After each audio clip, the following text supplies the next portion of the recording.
بسم اللہ الرحمن الرحیم۔ السلام علیکم ورحمۃ اللہ وبرکاتہ، مغفراتہ شفاعتہ صلی اللہ تعالیٰ علیہ وآلہ وسلم، یا وارث اللہ وارث حق وارث۔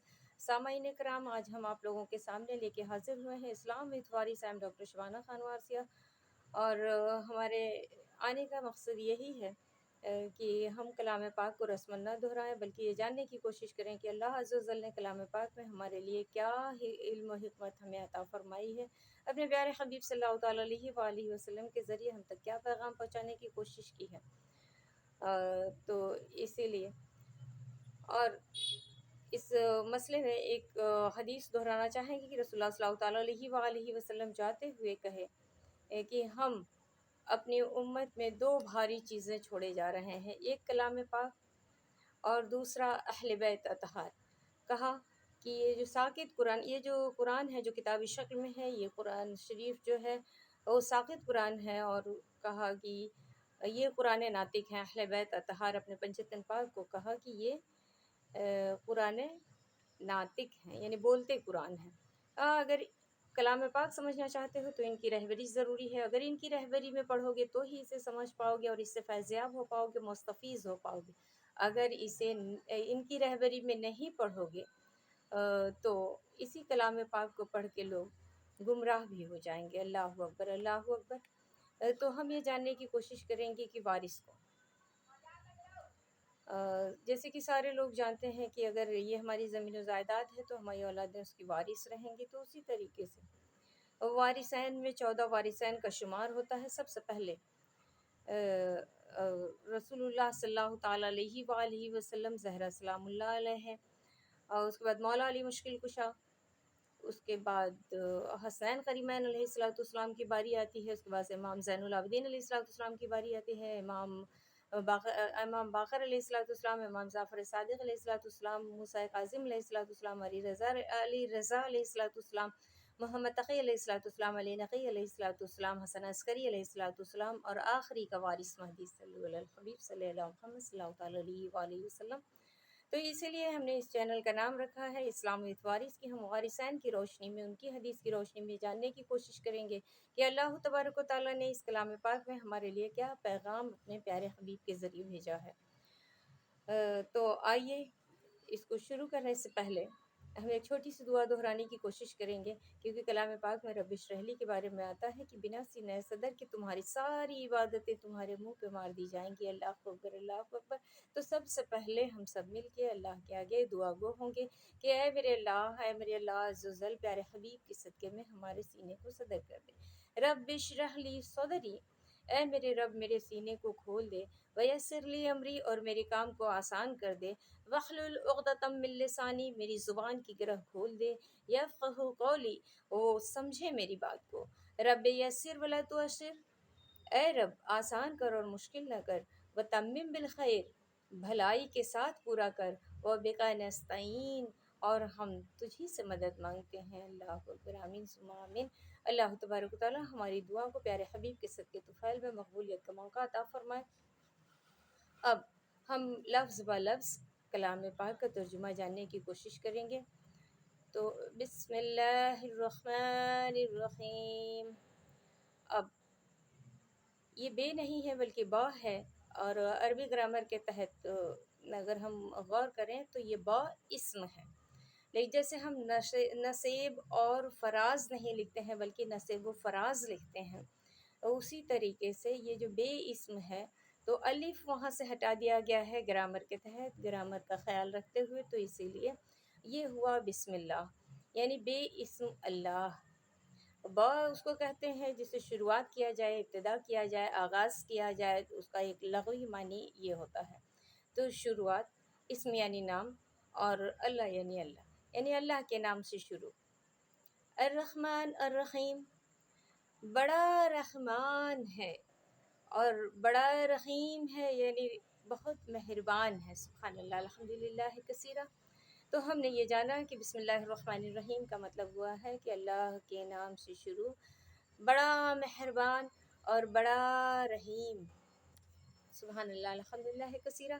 یہ ہوا ترجمہ۔ اب اس کے بارے میں تفسیر جاننے کی کوشش کریں گے۔ تو ترجمہ تو ورڈ میننگ جیسا ہو گیا، اور اس کے بعد سے تفسیر، یہ عام لوگوں کے علوم ہیں، جو عام انسان کا یہ جو علم ہوتا ہے، کہا کہ کلام پاک میں 3 طریقے کا سمجھ ہے۔ ایک عام لوگوں کے لیے ہے، ایک خاص لوگوں کے لیے ہے، ایک خاصم خاص لوگوں کے لیے ہے۔ عام لوگوں کے لیے تفسیر ہے تاکہ آپ کلام پاک کو جان سکیں، اور خاص لوگوں کے لیے تعویل ہے، جو اہل صوفیہ کی زبانی، ان کے تجربے، ان کے مشاہدے، اور چونکہ وہ قربتاً اللہ میں آتے ہیں، ان کے قلب کی رسائی رسول اللہ صلی اللہ تعالیٰ علیہ وآلہ وسلم کے قلب تک ہو گئی ہے، اور چونکہ کلام پاک رسول اللہ صلی اللہ تعالیٰ علیہ وآلہ وسلم کے قلب پہ نازل ہوا، اسی لیے جن کی رسائی رسول اللہ کے قلب تک ہوتی ہے تو بہتر اپنی زبان میں ہمیں سمجھا پاتے ہیں، اسے تعویل کہتے ہیں۔ اور تعویل، چونکہ تعویل وہی کرتا ہے جو اہل حق ہوتا ہے، اور اہل اللہ کی زبان حق بولتی ہے، اسی لیے اسے کسی دلیل کی ضرورت نہیں ہوتی ہے، تو اسے تعویل کہتے ہیں۔ اب ہم تفسیر کرنے جا رہے ہیں۔ تفسیر اسے کہتے ہیں کہ اس پہ تبصرہ کیا جائے، جو آیتیں اتری ہیں اس پہ تبصرہ کیا جائے کہ کن حالات میں اتری، اور ان کے اصل معنی و مرتبے کیا ہوتے ہیں۔ ہم انہیں عقلوں سے سمجھتے ہیں، ان کا دل سے بہت زیادہ کچھ تعلق نہیں ہوتا۔ اور ویسے بھی کلام پاک کے بارے میں کہا جاتا ہے کہ جس کی جتنی معرفت ہوگی، کلام پاک اتنا ہی معنی اسے عطا کرے گا۔ اللہ اکبر، سبحان اللہ، الحمدللہ کثیرا۔ تو ہم اس تفسیر کے بارے میں جاتے ہیں۔ تو ہر کام سے پہلے ہمیں بسم اللہ الرحمن الرحیم سے، ہر جائز کام کرنے سے پہلے بسم اللہ الرحمن الرحیم سے اس کا آغاز کرنا چاہیے۔ اس میں ڈھیروں برکتیں ہیں، اللہ اکبر۔ اور اگر ہم کسی بھی کام کا آغاز بسم اللہ سے کرتے ہیں تو اگر رزق والا کام ہے تو رزق بڑھتا ہے، اور کھانا کھانے سے پہلے اگر ہم بسم اللہ کرتے ہیں تو وہ ہمارے صحت کے لیے وہ کھانا بہت اچھا ہوتا ہے، ہمیں بیماریوں سے بچاتا ہے، ہم صحت یاب ہو جاتے ہیں۔ اور پھر اگر پڑھنے سے پہلے بسم اللہ الرحمن الرحیم کا استعمال کرتے ہیں تو اس کی وجہ سے ہمارے ذہن قوی ہوتے ہیں، اس کے اصل معنی مفہوم سے مستفیض ہوتے ہیں۔ اور اس طریقے سے کپڑا پہننے سے پہلے بسم اللہ کرتے ہیں تو اس کی بھی رحمت ہمارے اوپر نازل ہوتی ہے۔ اللہ اکبر، سبحان اللہ، الحمدللہ کثیرا، اس میں شیطان شریک نہیں ہوتا۔ ایک حکایت ہے کہ ایک بار ایک پتلا شیطان اور ایک دبلا شیطان تھا، دونوں آمنے سامنے سے آ رہے تھے، دونوں نے ایک دوسرے کا حال پوچھا، کہا کہ بھائی تو اتنا دبلا کیوں ہو گیا ہے؟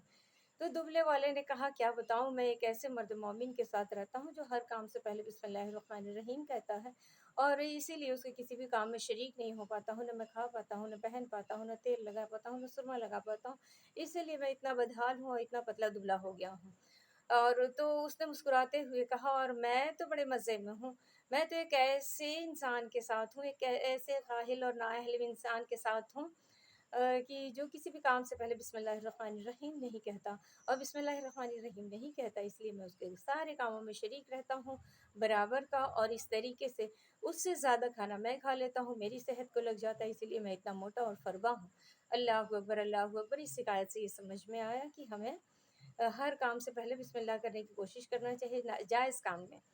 اللہ اکبر، اللہ اکبر۔ تو اس طریقے سے ہمیں ان باتوں کا غور کرنا چاہیے۔ دوسری حکایت یہ ہے کہ بسم اللہ الرحمن الرحیم بطور ثواب جاریہ بھی کہیں کہیں ہمارے لیے کام کر جاتا ہے۔ جیسے ہم کوئی پودا لگا رہے ہیں اور بسم اللہ الرحمن الرحیم کہہ دیا، اور وہ پودے کی نشو و نما ہوئی، ہم رہیں نہ رہیں، پودا بڑا ہوا اور بڑا سا شجر ہو گیا، اس میں ثمر لگا، اس میں پھل لگے، لوگ کھائے اور مستفیض ہوئے۔ اللہ اکبر۔ تو جب تک وہ پھل رہے گا اور لوگ کھاتے رہیں گے، تب تک ثواب جاریہ کے طور پہ ہمارے لیے وہ کام کرتا رہے گا۔ اور اس پیڑ ہے تو ظاہر سی بات ہے کہ ہوا بھی دیتا رہے گا، اگر کوئی مسافر اس کے نیچے آ کے ہوا اگر کھا لے، اللہ اکبر، تو وہ بھی ثواب جاریہ کا کام کرے گا، اور بسم اللہ الرحمن الرحیم کی رحمت بھی اس میں شامل رہے گی۔ ایک اور حکایت ہے کہ ایک شخص اپنی بیوی کے ساتھ صحبت کرنے جاتا ہے اور اس سے پہلے ہی اس بسم اللہ الرحمن الرحیم پڑھ لیتا ہے، اور بسم اللہ الرحمن الرحیم پڑھنے کی وجہ سے اتنی برکت ہوتی ہے اس کے ساتھ، کچھ دنوں کے بعد سے وہ بندہ رحلت فرما جاتا ہے، اور اس دار فانی سے کوچ فرما جاتا ہے، لوگ مٹی دے کے اور اس کے بعد واپس چلے آتے ہیں، اور یہاں اس کی بیوی حاملہ ہو جاتی ہے۔ اللہ اکبر۔ یعنی بسم اللہ پڑھ کے جو اپنی بیوی کے پاس گیا تھا تو اس سے اس کی بیوی حاملہ ہو گئی، اور حاملہ ہونے کی وجہ سے یہ پردہ بھی فرما گیا، لوگ اسے مٹی میں دفنا کے چلے آئے، اور اس کے بعد سے جب لوگ 40 قدم آتے ہیں تو سارے لوگ جانتے ہیں کہ حساب و کتاب کا معاملہ شروع ہو جاتا ہے، اور جب ایسا ہوا اس کے اعمال بہت خراب تھے، اس کی بنا پہ اس کے حق میں یہ فیصلہ ہوا کہ جہنم کی کھڑکی اس کی طرف کھول دی جائے، معاذ اللہ، اللہ اکبر۔ تو اس کے بعد سے اللہ تبارک و تعالیٰ حکم ربی آئی کہ اے ملائکو اے فرشتوں رک جاؤ۔ فرشتوں نے کہا یا اللہ عز و جل، اس کے کوئی ایسے اعمال نہیں ہیں۔ اس نے کہا نہیں، اس کا بچہ اپنے ماں کے شکم میں سانسیں لے رہا ہے، اور جتنی سانس لے رہا ہے ان تمام سانسوں کے بدلے میں بسم اللہ یہ پڑھ کے گیا تھا، تو بسم اللہ کی برکت اس کے ساتھ ہے، اسی لیے ثواب جاریہ کا کام کر رہا ہے۔ ایسے کیسے ہوگا کہ اس نے بسم اللہ الرحمن الرحیم پڑھا، اس کا بچہ وہ سانس لے رہا ہے، اور میں یہاں اس کے باپ کو اس حال میں چھوڑ دوں۔ اللہ اکبر، اللہ اکبر۔ اللہ کتنا رحیم ہے، رحمان ہے۔ کہا جاتا ہے کہ ایک ماں اپنے بچے سے جتنا محبت کرتی ہے، اللہ عز و جل اپنے بندے سے اس کے 70,000 گنا محبت کرتا ہے۔ اللہ اکبر، اللہ اکبر۔ تو کتنا رحیم ہے، کتنا کریم ہے کہ وہ ہمارے بخششوں کا صلہ ڈھونڈتا ہے۔ اور تو بسم اللہ کی ان حکایتوں سے ہمیں ثابت ہوا، ہم نے یہ جانا کہ بسم اللہ الرحمن الرحیم ہمارے لیے کتنا فیض و برکت کا چیز ہے۔ ہمیں ہر کام سے پہلے بسم اللہ الرحمن الرحیم کہنے کی کوشش کرنا چاہیے۔ اب اس کے خاصیت کی طرف اگر ہم جاتے ہیں تو مفسرین نے کہا ہے کہ آدم علیہ السلام سے لے کے عیسیٰ علیہ السلام تک جو کم و بیش 1,24,000 پیغمبر آئے، اور ان سب پہ کچھ لوگوں پہ صحیفے نازل ہوئے۔ صحیفوں کی تعداد 104 بتائی جاتی ہے۔ کہا کہ سارے صحیفے میں جتنی بھی اللہ تبارک و تعالیٰ نے لوگوں کے لیے علم و حکمت عطا فرمائی تھی، سارا فیض سمٹ کے انجیل، توریت، زبور میں آ جاتا ہے، اور انجیل، توریت، زبور اور 104 صحیفوں کا جو بھی فیض ہے، اللہ اکبر، اللہ اکبر، وہ سارا سمٹتا ہے تو کلام پاک میں آ جاتا ہے۔ اللہ وہ جو رسول اللہ صلی اللہ تعالیٰ علیہ وآلہ وسلم کے قلب پہ جس کا نزول ہوا تھا، سبحان اللہ، الحمدللہ کثیرہ، اور جسے رسول اللہ صلی اللہ تعالیٰ علیہ وآلہ وسلم نے اپنے امت کو عطا کیا۔ اور الحمدللہ کثیرہ، ہم جتنا بھی شکر ادا کریں اللہ عز و جل اور اس کے پیارے حبیب صلی اللہ تعالیٰ علیہ وآلہ وسلم اور اہل بیت اطہار کا اتنا ہی کم ہے، اللہ اکبر، کہ انہوں نے اتنا بڑا تحفہ، ایک نایاب تحفہ ہماری زندگیوں کو دے گئے کہ جب تک دنیا رہے گی تب تک ہم اس سے فیض حاصل کرتے رہیں گے، سبحان اللہ، الحمدللہ کثیرہ۔ تو 104 صحیفوں سے لے کے توریت، زبور، انجیل، یہ تمام آسمانی کتابیں جتنی تھیں وہ ساروں کے فیض سمٹ کے کلام پاک میں آ گیا، اور کلام پاک کا جب فیض سمٹا تو سورہ فاتحہ میں آ گیا، اور سورہ فاتحہ کا جب فیض سمٹا تو بسم اللہ الرحمن الرحیم میں آ گیا، اور اس کا فیض سمٹا تو بسم اللہ کے با میں آ گیا، اور اس کا فیض سمٹا تو نقطے میں آ گیا۔ اور ایک حدیث پاک میں رسول اللہ صلی اللہ تعالیٰ علیہ وآلہ وسلم نے کہا کہ با کے نیچے کا جو نقطہ ہے وہ میرا علی ہے، سبحان اللہ، الحمدللہ کثیرہ۔ اور کہا اسی با کو ہو کہا جاتا ہے، ہو اللہ کی قوت ہے۔ کہا کہ یہ نقطہ میں تسمیہ تھا، تسمیہ کی کوئی پہچان نہیں ہوتی ہے، اور میری پہچان اس نقطے کی وجہ سے، خالی تسمیہ بنا دیجئے تو کوئی حرف نہیں بنتا۔ جب نقطہ لگا، اللہ نے اپنا نقطہ جب اس کے نیچے لگایا تو علی ہوا، اللہ اکبر، اللہ اکبر، یعنی جب وہ اللہ سے محمد کے ظہور میں آ رہا تھا، کیونکہ محمد کا ظہور ہی اس لیے ہوا، محمد صلی اللہ تعالیٰ علیہ وآلہ وسلم کا ظہور ہی ہوا کہ اللہ نے چاہا کہ میں جانا چاہوں، پہچانا چاہوں، تو اس نے ظہور کیا، اور ظہور میں پنجتن ساتھ تھے، اور محمد رسول صلی اللہ تعالیٰ علیہ وآلہ وسلم کا ظہور ہوا، اسی پہ وہ فریفتہ ہوا، اللہ اکبر، اللہ اکبر۔ اب آگے بسم اللہ الرحمن الرحیم کے بارے میں ہم جانیں گے کہ بسم اللہ الرحمن الرحیم میں 19 حروف، اور پنجتن پاک کے بھی اگر ناموں کی تعداد دیکھیں، محمد صلی اللہ علیہ وآلہ وسلم، اماں فاطمہ سلام اللہ علیہ، مولا علی مشکل کشا کرم اللہ وجہ، اور حسن حسین علیہ السلام، اگر یہ پانچوں کے ناموں کے حروف دیکھے جائیں تو وہ بھی 19 ہیں، اللہ اکبر، اللہ سبحان اللہ، الحمدللہ کثیرہ۔ اگر تعداد جوڑے جاتے ہیں، جیسے حروف میں پڑھائی ہوتی ہے ویسے تعداد میں بھی پڑھائی ہوتی ہے۔ اگر تعداد کی بات کی جائے تو بسم اللہ الرحمن الرحیم کی تعداد 786 ہے، اور پنجتن پاک کے ناموں کی تعداد اگر نکالے جائیں اور جوڑے جائیں تو وہ بھی 786 ہے، سبحان اللہ، الحمدللہ کثیرہ۔ دبی زبان میں کلام پاک ہمیں کیا بتانے کی کوشش کر رہا ہے کہ یہ بولتے قرآن ہے اور یہ ساقط قرآن ہے۔ اب دیکھیے ثابت ہوتا جا رہا ہے، سبحان اللہ، الحمدللہ کثیرہ۔ اور چونکہ کل کائنات کلام پاک میں اللہ تبارک و تعالیٰ نے پنجتن کی ہی ثنا بیان کی ہے، اور انہی کے فضائل، انہی کے مصائب بیان کیے ہیں، انہی کے زندگی کے حالات بیان کیے ہیں پس پردہ، اور اگر ہم دیکھیں چونکہ پنجتن کے صدقے میں ہی کل کائنات بنی ہے، اللہ تبارک و تعالیٰ نے فرمایا کہ اگر پنجتن بنانا منظور نہ ہوتا تو میں کائنات میں کچھ بھی نہ بناتا۔ اللہ اکبر، سبحان اللہ، الحمدللہ کثیرہ، کس قدر اس کو اپنے محبوب سے محبت ہے کہ وہ کہہ رہا ہے کہ اگر انہیں بنانا منظور نہ ہوتا تو میں کچھ بھی نہ بناتا، تو انہی کے صدقے میں بنا ہے۔ تو تمام عالم یہ کم و بیش 18,000 مخلوق اور 18,000 عالم سرکار مدینہ محمد مصطفیٰ صلی اللہ تعالیٰ علیہ وآلہ وسلم کے صدقہ طفیل میں ہے۔ اسی لیے تمام مخلوق کے لیے علم و حکمت اور رحمت اس کلام پاک میں موجود ہے، بس کمیاں ہمارے اندر ہیں کہ ہم اسے ڈھونڈنے کی کوشش نہیں کرتے ہیں۔ اب آگے اگر بسم اللہ الرحمن الرحیم کے فضائل دیکھیں تو پتہ یوں چلتا ہے کہ بسم اللہ الرحمن الرحیم میں 19 طبقات ہیں اور جہنم کے بھی 19 طبقات ہیں۔ اگر ہم بسم اللہ الرحمن الرحیم کا کثرت سے ورد کرتے ہیں تو سمجھ میں یوں آتا ہے کہ ایک ایک حرف کے بدلے میں جہنم کے ایک ایک طبقات سے ہمیں نجات مل جائے گا۔ اللہ اکبر، اللہ اکبر۔ اور بسم اللہ الرحمن الرحیم کے بارے میں اگر دیکھیں تو کلام پاک میں 114 یعنی 114 سورہ ہیں، اللہ اکبر، اور 114 مرتبہ بسم اللہ الرحمن الرحیم آیا ہوا ہے، یعنی ہر سورہ کے آغاز میں بسم اللہ الرحمن الرحیم پڑھا تو 113 سورہ کے آغاز میں ہم بسم اللہ الرحمن الرحیم پڑھتے ہیں۔ سورہ توبہ کے آغاز میں نہیں پڑھتے ہیں کیونکہ اس میں اللہ عز و جل نے اپنی قہاریت نازل کی ہے، اپنا غضب دکھایا ہے، اللہ اکبر، اللہ اکبر، تو اسی لیے اس کے آگے بسم اللہ سے شروعات نہیں کرتے ہیں، اللہ اکبر۔ تو وہ ایک جو بسم اللہ بچ گیا اس کی کمی وہاں سے پوری ہوتی ہے کہ سورہ نمل میں سلیمان علیہ السلام نے ملکہ بلقیس کو ایک خط لکھا تھا اور خط کے آغاز بسم اللہ الرحمن الرحیم سے لکھا ہوا تھا، تو اس طریقے سے 114 بار کلام پاک میں بسم اللہ الرحمن الرحیم آتا ہے، اللہ اکبر، اللہ اکبر۔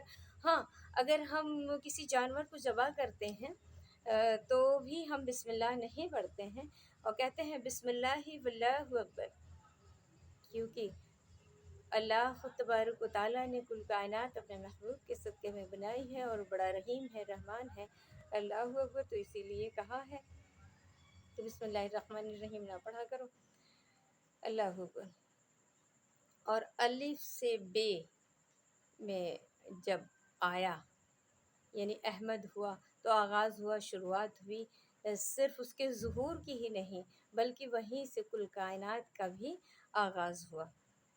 اور پھر جب با کو احمد کہا، للہ کہہ کے پکارا اور اس کے حسن میں مغ ہو گیا، یعنی اللہ عشق بن گیا اور عاشق ہو گیا اور اب اس کا محبوب ہو گیا، اللہ اکبر۔ حسن و عشق، عشق حسن میں دونوں میں محبت یہ ہوئی تو جو نور فاتر ہوا تھا، اللہ اکبر، اللہ اکبر، تو اول ما خلق اللہ نوری، وہ کہہ رہا ہے کہ جب میں نے چاہا کہ میں ظہور میں آؤں، میں جانا چاہوں، تو میں نے سب سے پہلے ایک نور خلق کیا اور وہی کل کائنات پہ فاتر ہوا، اللہ اکبر۔ فاتر یعنی فاطمہ، اور جس نقطے کے بارے میں ہم جاننے کی کوشش کر رہے ہیں وہ تھا، اللہ اکبر، اسے پوری قوت عطا فرمائی اور کہا وَهُوَ الْعَلِيُّ الْحَكِيمُ، اور یہی جو یہ ہوا کے مقام پہ رہتے ہیں، یہ جو 14 ہیں، 14 کا نام جو میں نے لیا تھا وہ 14 وارثین ہیں اور یہی ہوا کے مقام پہ رہتے ہیں، اور یہ وَهُوَ الْعَلِيُّ الْحَكِيمُ ہے، یہ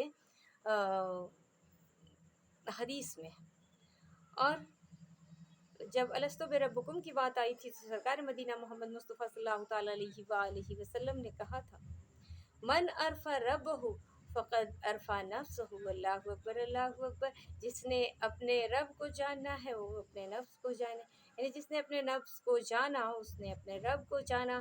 اور رسول اللہ صلی اللہ تعالیٰ علیہ وآلہ وسلم نے کہا کہ میرا نفس علی کرم اللہ وجہ ہے، سبحان اللہ، الحمدللہ کثیرہ، من عرف نفسہ فقد عرفہ ربہ، اللہ اکبر، اللہ اکبر، جس نے اپنے نفس کو جانا اس نے اپنے رب کو جانا، اللہ اکبر۔ اور جب ظاہری ظہور میں آ گیا کم و بیش 1,24,000 پیغمبر آدم سے لے کے عیسیٰ تک آ گئے تھے، سب سے آخر میں ہمارے پیارے آقا محمد مصطفیٰ صلی اللہ تعالیٰ علیہ وآلہ وسلم کا ظہور ہوا اور وہ تمام عالم کے لیے رحمت للعالمین ہے، صرف مسلمانوں کے لیے نہیں ہے، صرف مومنوں کے لیے نہیں ہے، بلکہ چاند، سورج، پیڑ پودے، شجر حجر ہندو مسلم سکھ عیسائی سب کے لیے رحمت للعالمین ہے، کیڑے سے لے کے چاند سورج سمندر تمام جتنے بھی عالمین میں مخلوق ہیں، جو بھی چیزیں خلق کی گئی ہیں تمام کے لیے وہ رحمت ہے۔ اللہ اکبر، اللہ اکبر، سبحان اللہ، الحمدللہ کثیرہ۔ تو جب سب سے آخر نبی یعنی سارے نبیوں کے امام بن کے آئے، یعنی اول میں بھی آپ ہی کا ظہور ہے اور اس کے بعد سے سب سے آخر نبی میں بھی آپ ہی کا ظہور ہے۔ اللہ اکبر، اللہ اکبر۔ تو کہا من رعانی فقد رأى الحق، جس نے مجھے دیکھا اس نے اللہ کو دیکھا۔ جب ظاہری ظہور میں آئے اور اس کے بعد اسے اللہ کو جدائی اپنے محبوب سے برداشت نہ ہوئی اور بیچ میں اس نے معراج کے لیے بلا لیا، ملاقات کے لیے بلا لیا۔ اللہ اکبر۔ اور جب معراج سے لوٹتے ہیں آپ تو تمام عالم سے یہ کہتے ہیں من رعانی فقد رأى الحق، یعنی جس نے مجھے دیکھا اس نے حق کو دیکھا۔ اور الست بربکم کا وعدہ پورا کرنے کا طریقہ بتا دیا۔ دیکھیے شاعر بھی اپنے اشعار میں کہتا ہے اب جس کو بھی ملیں گے محمد ہی ملیں گے، اللہ کو ایک کو ملنا تھا مل گیا، اب جس کو بھی ملیں گے محمد ہی ملیں گے۔ صلی علی الحبیب، صلی علی محمد صلی اللہ تعالیٰ علیہ وآلہ وسلم۔ بسم اللہ الرحمن الرحیم۔ دیکھنے میں تو ایک چھوٹی سی آیت نظر آتی ہے، لیکن یہ جب اللہ ظہور میں آنا چاہا تب سے لے کے اور یعنی اجل سے لے کے ابد تک کی کہانی اس میں پوشیدہ ہے، جو اس کے بارے میں بریف میں نہیں جانے گا کلام پاک کو آگے سمجھنے میں بڑی اس کو مشکل ہوگی۔ اور ہم یہی کرتے ہیں کہ اس کو ایک آیت سمجھ کے چھوڑ دیتے ہیں، چاہے بسم اللہ سمجھ کے ہی چھوڑ دیتے ہیں۔ اللہ اکبر۔ اسی لیے میں نے سوچا کہ آغاز کیا جائے بسم اللہ الرحمن الرحیم سے۔ اگلا جو ہمارا ویڈیو ہوگا وہ تعویل کا ہوگا اور اس کے بعد سے تعویل جاننے کی کوشش کریں گے۔ اس میں تفسیر میں تو ہم نے حدیث کے حوالے لیے، حکایتوں کے حوالے سے لوگوں کو سمجھانے کی کوشش کی۔ اللہ اکبر، اللہ اکبر۔ مجھے امید ہے کہ آپ لوگوں نے سامعین نے جو کچھ بھی سنا ہے اللہ اسے سمجھنے کی توفیق عطا فرمائے، یہاں تک عقلوں کا شمار ہوتا ہے اور اس طریقے سے ہمیں کامیابی اور کامرانی عطا فرمائے۔ اور اس کے ذریعے، اس چینل کے ذریعے ہم جو لوگوں تک پہنچانے کی کوشش کر رہے ہیں، اللہ تبارک و تعالیٰ اپنے پنجتن کے صدقے میں ہمیں اس میں کامیابی و کامرانی عطا فرمائے۔ وما علینا الا البلاغ۔ یا وارث، اللہ وارث، حق وارث، مولا وارث، کرم وارث، داتا وارث، حسین وارث۔